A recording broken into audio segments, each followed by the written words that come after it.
Subscribe and share my channel Sudarsana.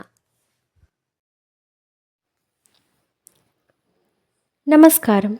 శ్రీమద్ భగవద్గీత 14వ అధ్యాయము గుణత్రయ విభాగ యోగము నుండి శ్లోకములను నేర్చుకుందాం.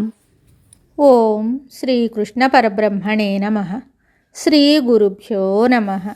శ్రీమద్ భగవద్గీత 14వ అధ్యాయము గుణత్రయ విభాగ యోగము 9వ శ్లోకము.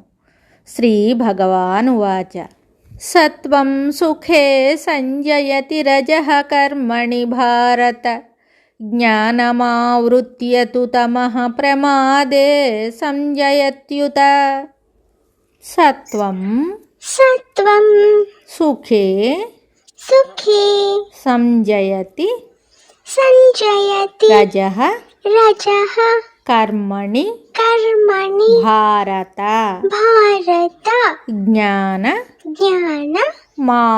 జ్ఞానమావృత్య తు తమః ప్రమాదే సంజయత్యుత. సత్వం సుఖే సంజయతి రజః కర్మణి భారత జ్ఞానమావృత్య తు తమః ప్రమాదే సంజయత్యుత. ఈ శ్లోకమునకు భావము: ఓ అర్జున, సత్వగుణము సుఖమునందును, రజోగుణము కర్మమునందును, తమోగుణము జ్ఞానమును కప్పివేసి ప్రమాదమునందును జీవుని చేర్చుచున్నవి. ఆశ్చర్యము! ఇంతదనుక చెప్పిన భావాలనే బోధనాదార్ఢ్యమునకై మరలా తెలియజేస్తున్నారు. సత్వగుణము ప్రాపంచిక సుఖమునందును, రజోగుణము ప్రాపంచిక కర్మయందును, తమోగుణము నిద్రాప్రమత్తతలయందును జీవుని చేర్చుచున్నవి. జీవుని సత్వగుణము ఆవరించినచో దీపముపై గాజు చిమ్నీ బోర్లించినట్లుండును. జీవుని రజోగుణము ఆవరించినచో దీపముపై అలకని గంప బోర్లించినట్లుండును.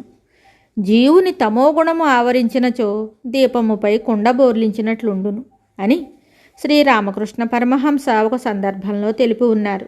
కాబట్టి మూడును, జ్ఞానదీపమును ఆత్మదీపమును ఏదో విధముగా కప్పేవే అయి ఉండుటచే వానిని దాటివేసి ఆత్మస్థానమును జీవుడు చేరవలసి ఉన్నది. ఈ త్రిగుణముల వ్యవహారమును చూసియు నిత్య నిర్మలుడగు జీవుడు వానికి వశుడై ప్రవర్తించుట చూసియు భగవానుడు ఆశ్చర్యమును వెలిబుచ్చుచున్నాడని ఉత ఆశ్చర్యము అను పదముచే వ్యక్తమగుచున్నది. శుభం. శ్రీమద్ భగవద్గీత తరువాతి శ్లోకంతో మళ్ళీ కలుద్దాం. నమస్కారం. Subscribe and share my channel Sudarsana.